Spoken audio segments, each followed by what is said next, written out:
Bogura city ideal মাদ্রাসা, মেধা মননে এক ধাপ এগিয়ে।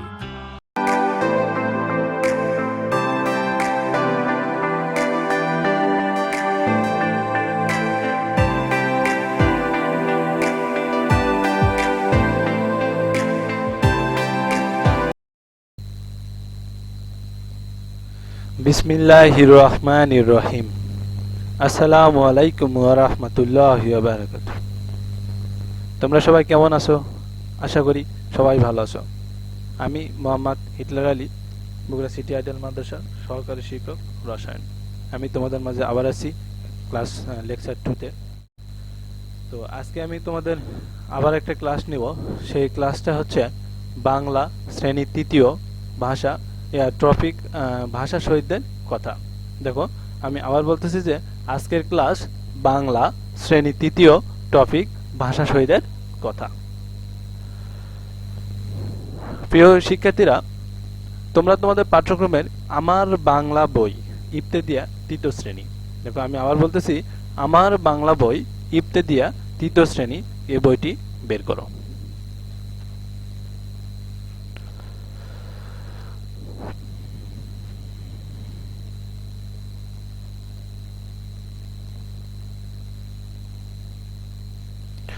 আশা করি সবাই বইটি বের করছো।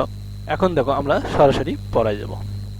যে আমরা এই ভাষা শহীদের কথাই আগের আলোচনায় বলছিলাম যে আবুল বরকত, রফিক ও জব্বার সম্পর্কে আলোচনা করেছিলাম। সেখানে আবুল বরকত কিভাবে মারা গেছিল সেটা সম্পর্কে জানছিলাম, তারপরে রফিক কিভাবে মারা গেছিল সেটা সম্পর্কে জানছিলাম, আবার জব্বার কিভাবে মারা গেছিল সেগুলো আমরা জানছিলাম। আজকে আমরা জানবো আব্দুল সালাম সম্পর্কে, তিনি কিভাবে মারা গেলেন, কিভাবে শহীদ হলেন সেটা আমরা জানবো।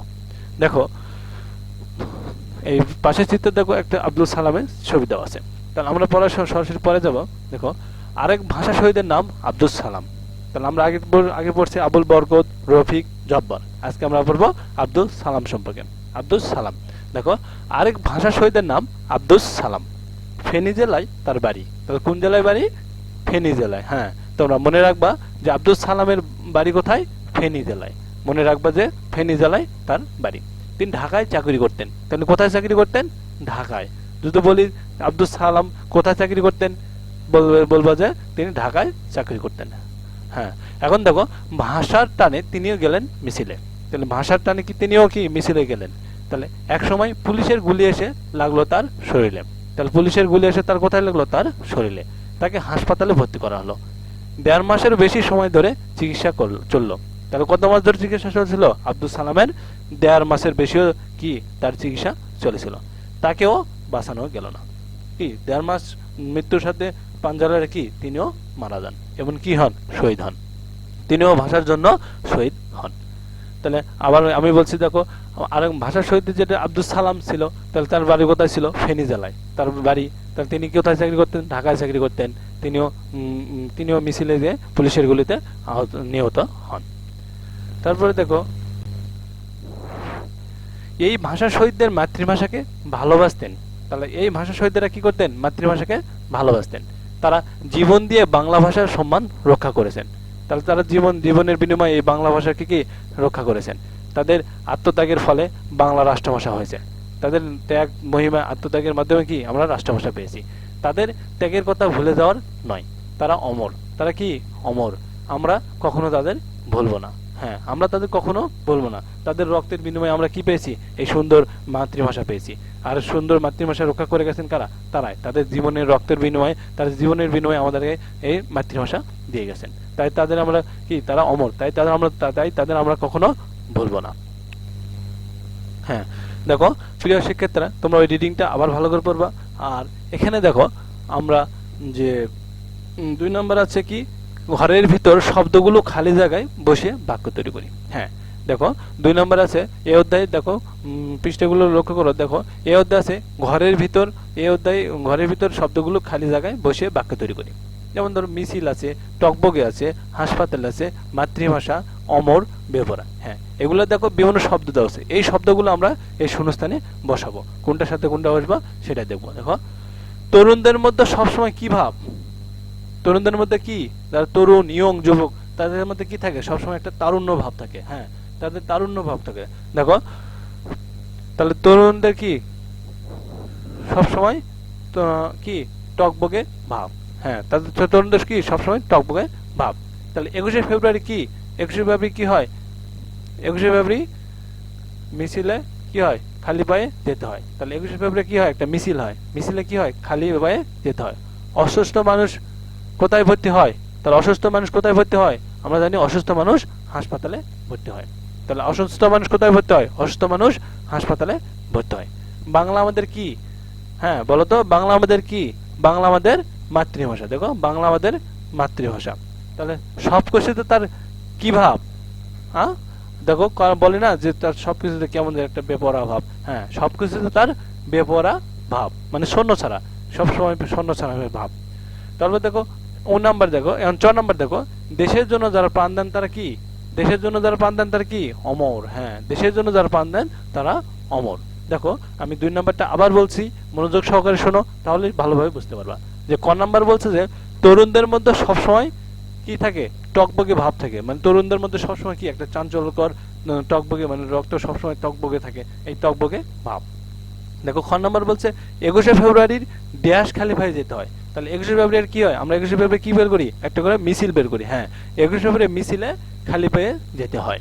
দেখো গ নাম্বার অসুস্থ মানুষ ভর্তি ড্যাশ ভর্তি হয়। তাহলে অসুস্থ হলে মানুষ কোথায় ভর্তি করায়, হ্যাঁ বলো তো দেখি, হ্যাঁ পারবা তোমরা জানি, অসুস্থ মানুষ হাসপাতালে ভর্তি হয়।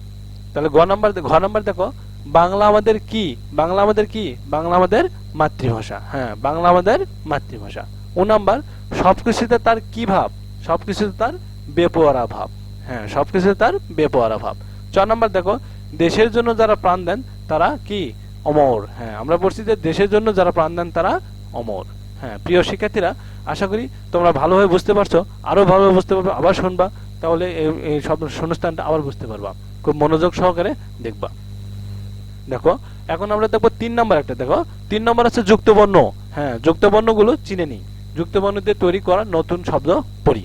দেখো প্রথমে কি দেওয়া আছে ফাল্গুন, হ্যাঁ ফাল্গুনে দেখো লয়ে প দেওয়া আছে, যুক্ত করা আছে, তো আমরা যুক্ত কি ভাঙাবো প্রথমে, তাহলে দেখো তো এখানে কি কি যুক্ত হয়েছে, এখানে যুক্ত হয়েছে ল আর প, হ্যাঁ দেখো ল আর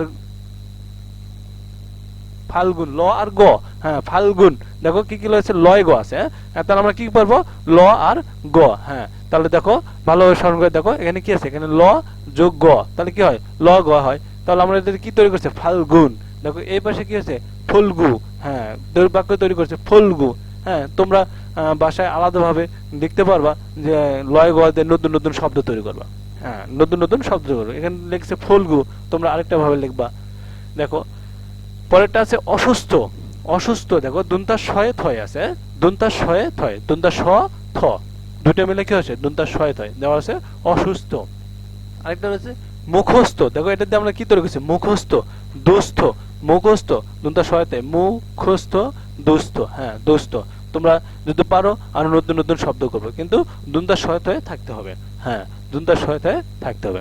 দেখো পরেরটা রয়েছে কি সম্মান, সম্মান দেখো দন্তা স ময় ময় আকার দন্তা ন সম্মান, হ্যাঁ ময় ময় মানে কি ম ম দুটো ম ময় ম যোগ করে কি হয়েছে সম্মান। যেমন এখানে লিখছে আম্মা সম্মতি, আম্মা সরিয়া ময় ময় আম্মা সম্মতি দন্তা স ময় ময় তয় সে তি সম্মতি, হ্যাঁ দেখো আম্মা সম্মতি। তোমরা নতুন যদি পারো তাহলে আরেকটা বাক্য তৈরি করো, শব্দ তৈরি করবা, যেমন সম্মান, যেমন যেটা পারবা সেটা লিখবা। হ্যাঁ এখন দেখো সম্মান, তারপর দেখো রাষ্ট্রভাষা, দেখো রাষ্ট্রভাষা, হ্যাঁ রাষ্ট্রভাষা দেখো পেটকে মানে শয়ে ঠ, শয়ে ঠ, শয়ে ঠ আছে, দেখো স ঠ স ট শয়ে ট, শয়ে ট আর রফাল আছে, স ট আর রফাল আছে, তাহলে এটা মিলে কি আছে রাষ্ট্র ভাষা। তাহলে এটা দিয়ে আরেকটা তৈরি করছে কি দেখো উষ্ট্র, আর হলো লোষ্ট, উষ্ট লোষ্ট, উষ্ট লোষ্ট, হ্যাঁ উষ্ট লোষ্ট। দেখো আশা করি তোমরা বুঝতে পারছো, আবার ভালো করে পড়লে আবার বুঝতে পারবে। আমি দেখো আবার বলি, দেখুন ফাল্গুন এখানে কি করছে লয় গয় আছে, ল যোগ্য লয় গয় ফাল্গুন, ফাল্গুন দিয়ে একটা বাক্য তৈরি দেখো ফল ফলগু। তারপর দেখো অসুস্থ দুনটা শয় থয়, দুনটা স থ দুনটা শয় থয়, তাহলে কি রয়েছে মুখস্থ দুস্থ, মুখস্থ দুস্থ। দেখো সম্মান ময় ময় দেখো ম ম ম ম, তাহলে কি হয়েছে আম্মা সম্মতি, তারপর দেখো রাষ্ট্রভাষা, প্যাটকামের শ এ ট, শ ট, র ফালা, কি হয়েছে উষ্ট্র, লুষ্ট্র। হ্যাঁ প্রিয় শিক্ষার্থীরা, আশা করি বুঝতে পারছো। ভালো করে পড়লে আরো বুঝতে পারবা, দেখবা আরো ভালো করে শুনবা, তাহলে বুঝতে পারবা। তাহলে 3 নাম্বারটা খুব মনোযোগ সহকারে পড়বা। 2 নাম্বার, আগে যে 2 নাম্বারটা পড়ালাম, এই 2 নাম্বারটা ভালো করে পড়বা। এই যে 2 নাম্বার শূন্যস্থান, 2 নাম্বার শূন্যস্থান, এই 2 নাম্বার শূন্যস্থানটা আবার পড়বা। আবার 3 নাম্বার, এটাও খুব মনোযোগ সহকারে পড়বা। আর যে রিডিং পড়ালাম, আব্দুল সালাম সম্পর্কে জানলাম, ভাষা শহীদদের সম্পর্কে জানলাম, এটাও ভালো করে রিডিং পড়বা। 2 নাম্বার 3 নাম্বার ভালো করে খুব মনোযোগ সহকারে পড়বা। এখন দেখো আগামীকালে যে তোমাদের একটা পড়া থাকবে, সেই পড়াটা হচ্ছে আগামীকালে পড়া। দেখো 8 নম্বর তোমাদের এই অধ্যায়ে 8 নম্বরে এক প্রশ্ন রয়েছে। তো 8 নম্বরে অনেকগুলো প্রশ্ন রয়েছে, তো আমি তোমাদের মাঝে 4টা প্রশ্ন পড়া দিলাম। 8-এর ক, খ, গ, ঘ, এই 4টা প্রশ্ন পড়া থাকলো। দেখো আমি আবার বলছি যে আগামীকালে যে তোমাদের পড়া, সেটা হচ্ছে 8 নং-এর 5টা কয়েকটা অনেকগুলো প্রশ্ন রয়েছে। সেখান থেকে আমি তোমাদের 8-এর ক, খ, গ, ঘ, হ্যাঁ এই ক, খ, গ, ঘ, এই 4টা প্রশ্ন পড়া দিলাম। আশা করি সবাই মনোযোগ সহকারে পড়বে এবং খুব ভালোভাবে পড়বা এবং খুব মনোযোগ সহকারে পড়বা। আগামী আলোচনায় আবার নতুন অধ্যায় শুরু করব। সবাই ততদিন ভালো থাকবে এবং খুব মনোযোগ সহকারে পড়াশোনা করবে। আশা করি সবাই সুস্থ থাকবে, ভালো থাকবে। আল্লাহ হাফেজ। আগামী দিনে আবার দেখা হবে। আল্লাহ হাফেজ।